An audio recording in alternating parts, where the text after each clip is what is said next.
Most Android tablets can reduce the blue light on your display, making your device easier on the eyes in dark environments and especially late at night.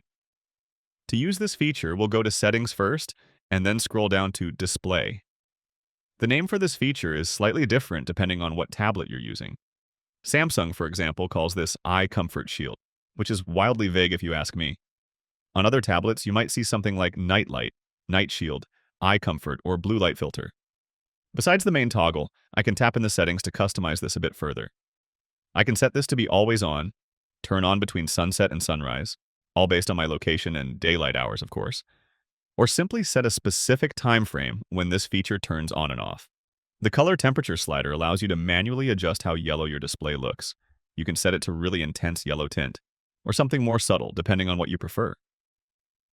Some devices might also have an adaptive setting, where your tablet automatically adjusts the tint depending on the time of the day.